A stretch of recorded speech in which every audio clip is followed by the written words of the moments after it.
Study in India के रूप में इसकी आधारशिला तैयार हो चुकी है।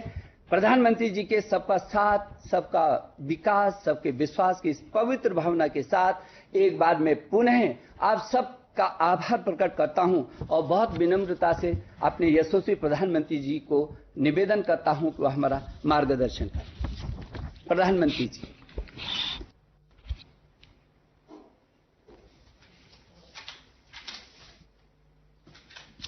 नमस्कार।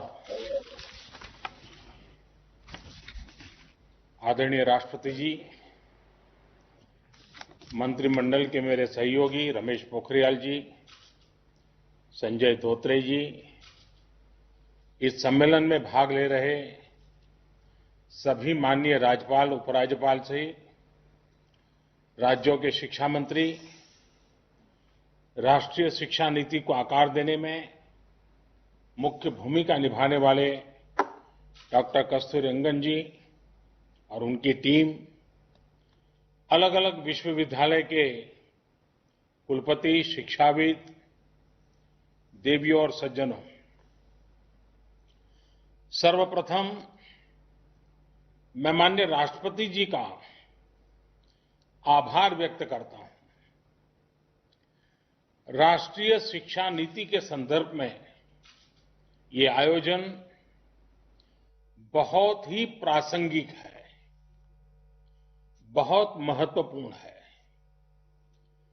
शिक्षा जगत का सैकड़ों वर्षों का अनुभव एक साथ यहां एकत्रित है।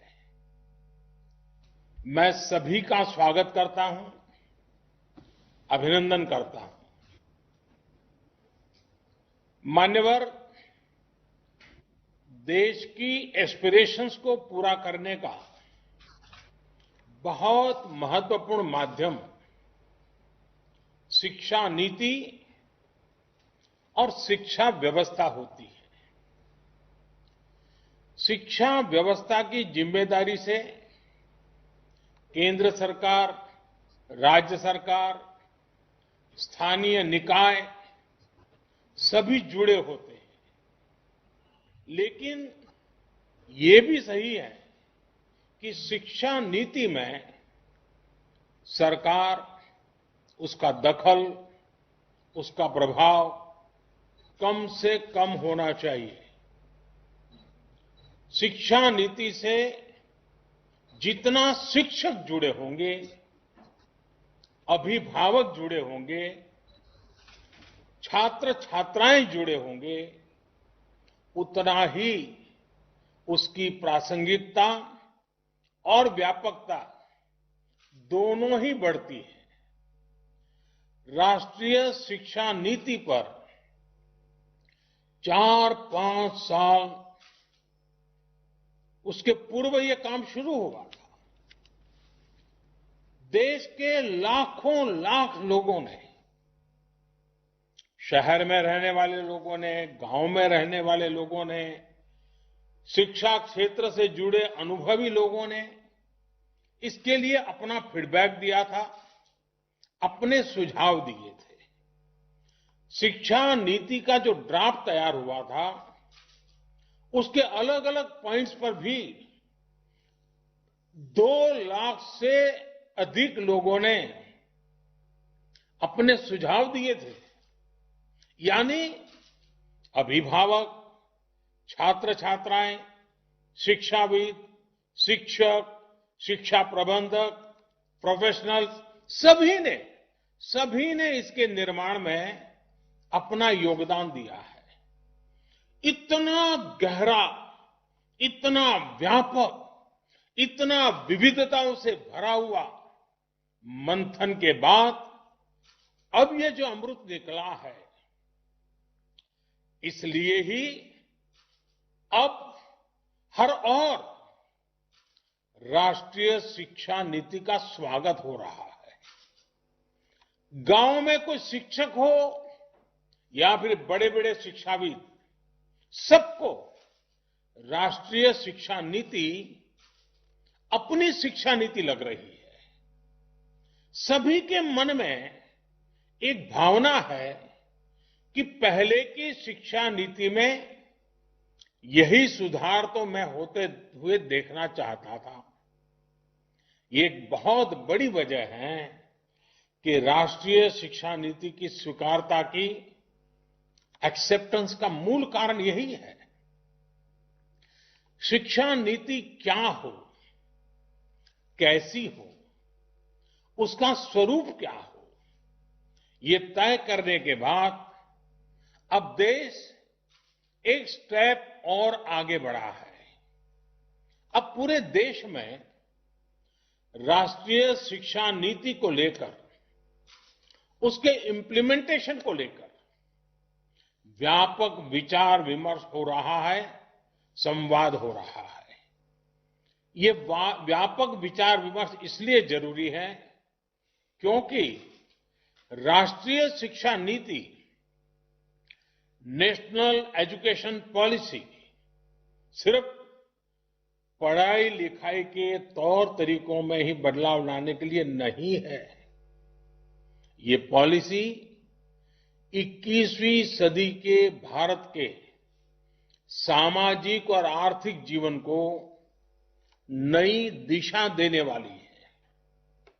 ये पॉलिसी आत्मनिर्भर भारत के संकल्प और सामर्थ्य को आकार देने वाली है।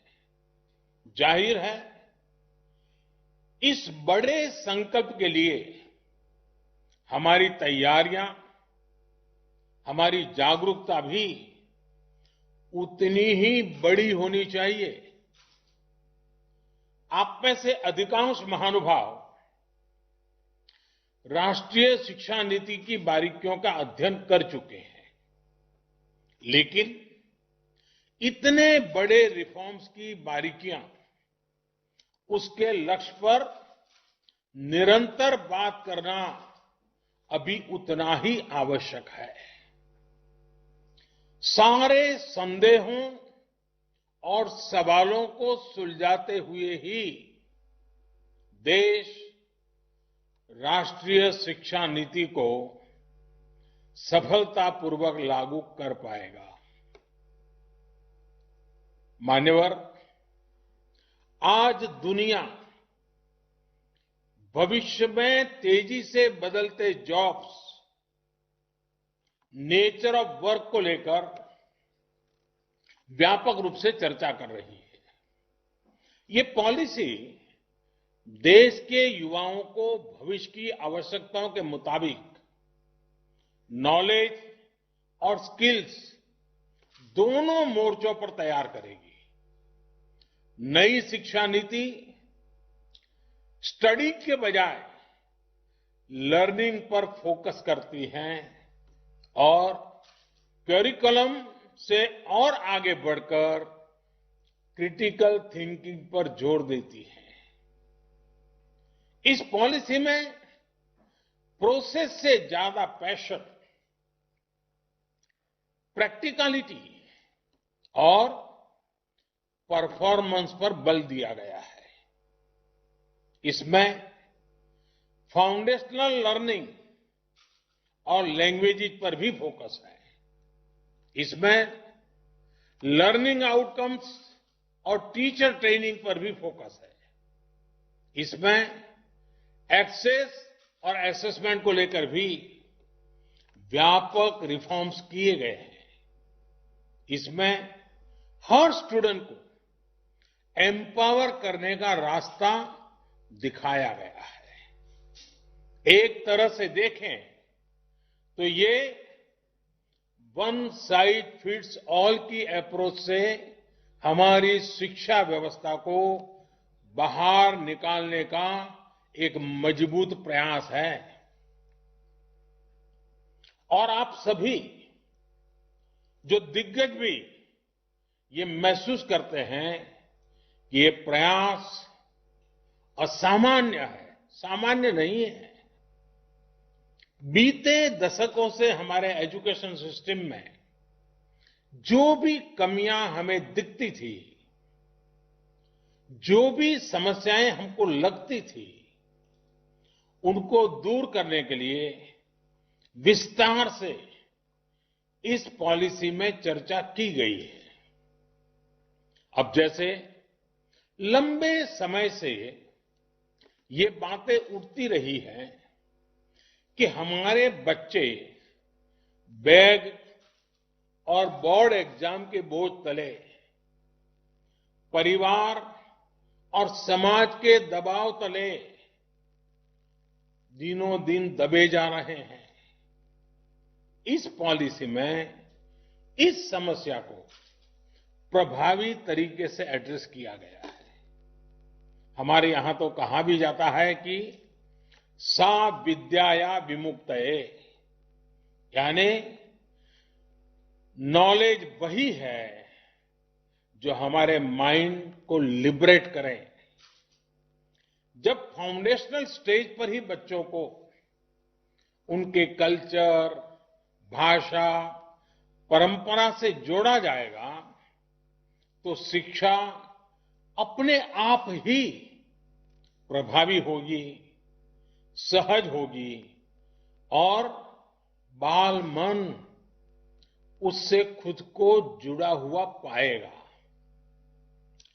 नेशनल एजुकेशन पॉलिसी में हमारे सही मायने में बिना दबाव के, बिना अभाव के और बिना प्रभाव के सीखने के लोकतांत्रिक मूल्यों को हमारी शिक्षा व्यवस्था का हिस्सा बनाया गया है।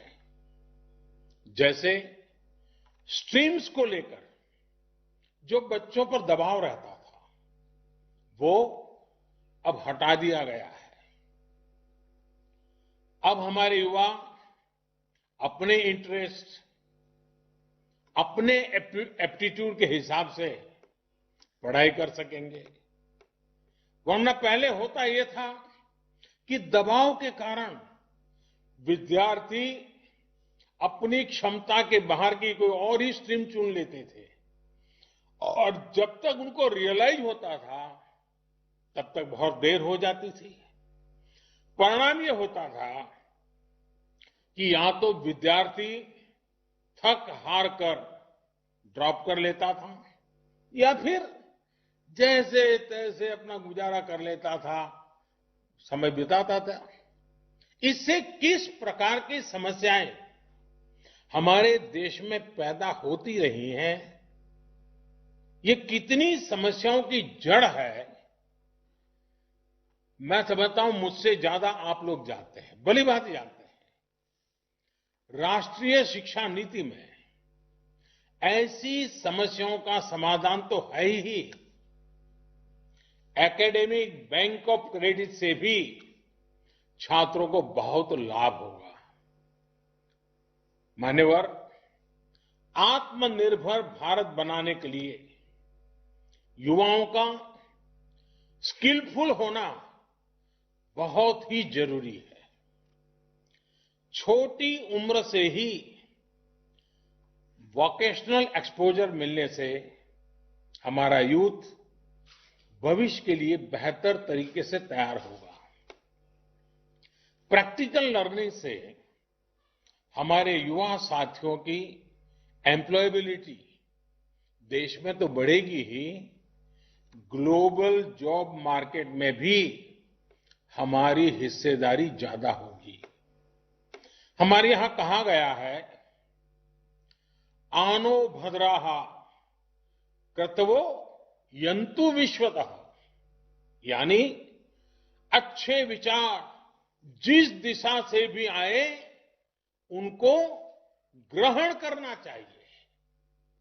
भारत तो प्राचीन काल से नॉलेज का एक ग्लोबल सेंटर रहा है। 21वीं सदी में भी भारत को हम एक नॉलेज इकोनॉमी बनाने के लिए प्रयासरत है। नई शिक्षा नीति इस संकल्प को सिद्ध करने की दिशा में बड़ा कदम है। नई राष्ट्रीय शिक्षा नीति ने ब्रेन ड्रेन को टैकल करने के लिए और सामान्य से सामान्य परिवारों के युवाओं के लिए भी बेस्ट इंटरनेशनल इंस्टीट्यूशन के कैंपस भारत में स्थापित करने का रास्ता खोला है। जब देश में ही अंतर्राष्ट्रीय स्तर के टॉप कैंपस हो आएंगे तो पढ़ाई के लिए बाहर जाने की प्रवृत्ति भी कम होगी और हमारे अपने यूनिवर्सिटीज, कॉलेज भी ज्यादा कॉम्पिटिटिव हो पाएंगे। इसका एक और पहलू ऑनलाइन एजुकेशन भी है, जिससे पढ़ाई लिखाई के लिए लोकल हो या इंटरनेशनल, हर प्रकार की सीमाएं समाप्त हो जाती हैं। मानिए, जब किसी भी सिस्टम में इतने व्यापक बदलाव होते हैं, जब एक नई व्यवस्था बनाने की तरफ हम बढ़ते हैं, तो कुछ शंकाएं, आशंकाएं स्वाभाविक ही है। माता पिता को लगता होगा कि अगर इतनी आजादी बच्चों को मिलेगी, अगर स्ट्रीम खत्म हो जाएगी, तो आगे कॉलेज में उनको दाखिला कैसे मिलेगा, उनके बच्चों को कैरियर का क्या होगा।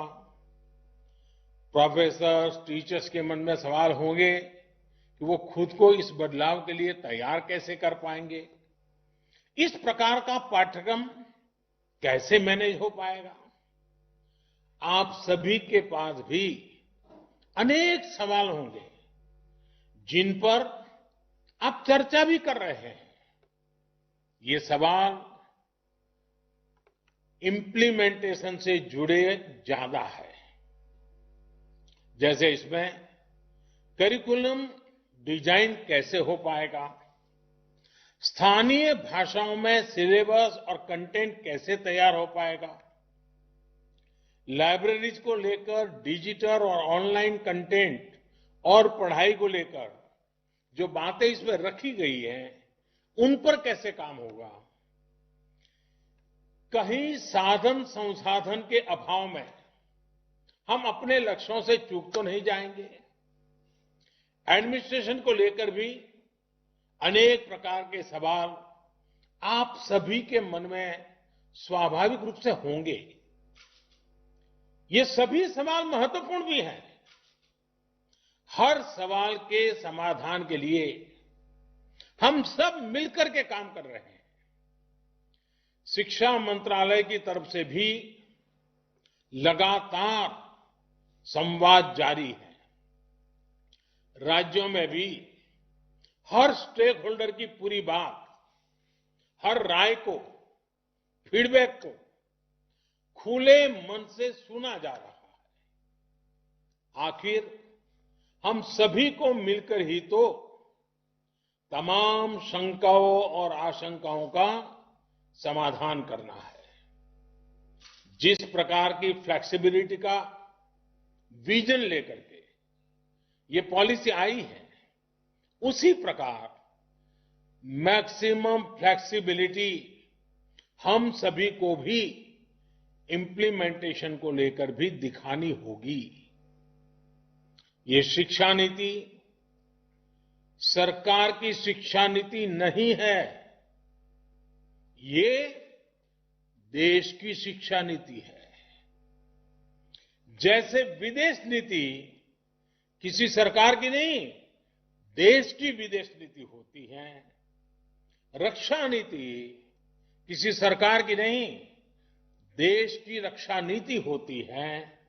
वैसे ही शिक्षा नीति भी कौन सरकार है, किसकी सरकार है, कौन बैठा है, कौन नहीं बैठा है, उसके आधार पर नहीं चलती है। शिक्षा नीति देश की ही नीति होती है। और इसीलिए 30 साल के बाद, बीच में कई सरकारें आई, 30 साल के बाद आ रहा है, क्योंकि ये सरकारों के बंधनों में बंधी हुई नहीं है, ये देश के एस्पिरेशन से जुड़ी हुई है।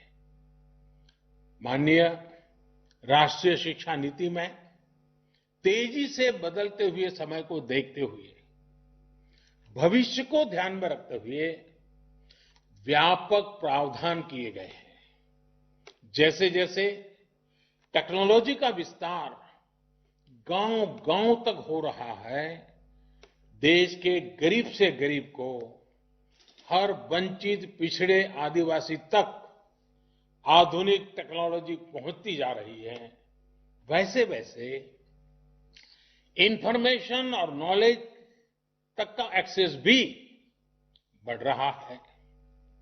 आज मैं देखता हूं कि वीडियो ब्लॉग के माध्यम से वीडियो स्ट्रीमिंग साइट्स पर अनेक युवा साथी ऐसे ऐसे चैनल चला रहे हैं, हर विषय की ऐसी बेहतरीन कोचिंग उपलब्ध करा रहे हैं जिसके बारे में पहले गरीब घर का बालक या बालिका सोच भी नहीं सकते थे।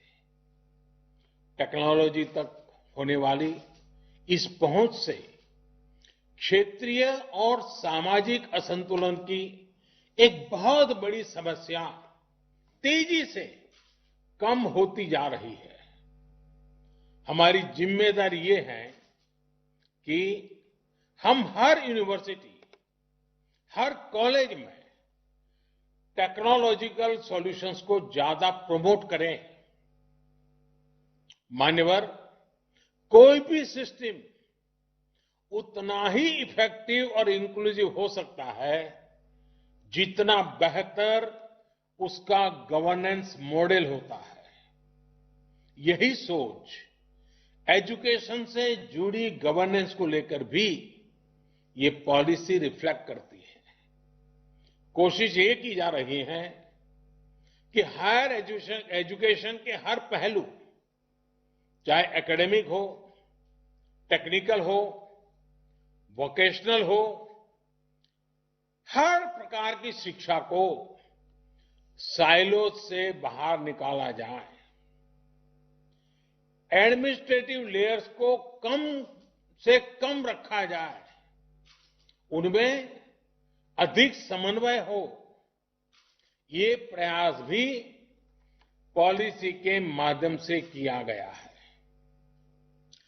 हायर एजुकेशन के रेगुलेशन को भी इस पॉलिसी के जरिए और सिंप्लीफाई और स्ट्रीमलाइन किया जाएगा। ग्रेडेड ऑटोनॉमी के कंसेप्ट के पीछे भी कोशिश यही है कि हर कॉलेज, हर यूनिवर्सिटी के बीच हेल्दी कंपटीशन को एनकरेज किया जाए और जो संस्थान बेहतर परफॉर्म करते हैं उनको रिवॉर्ड किया जाए। अब हम सभी का ये सामूहिक दायित्व है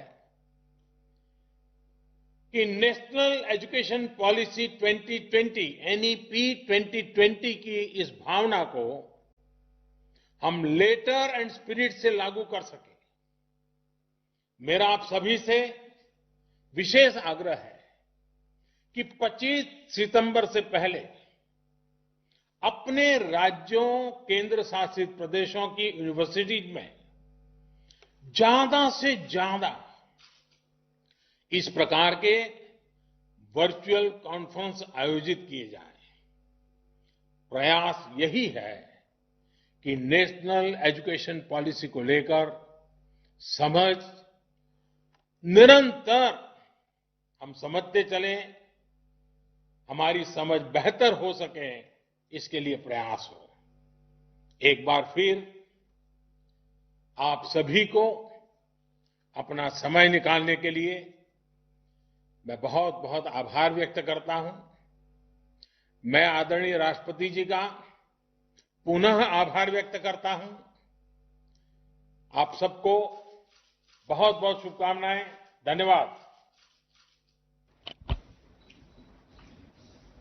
आदरणीय प्रधानमंत्री जी, आपके अत्यंत भावपूर्ण प्रेरणादायी मार्गदर्शन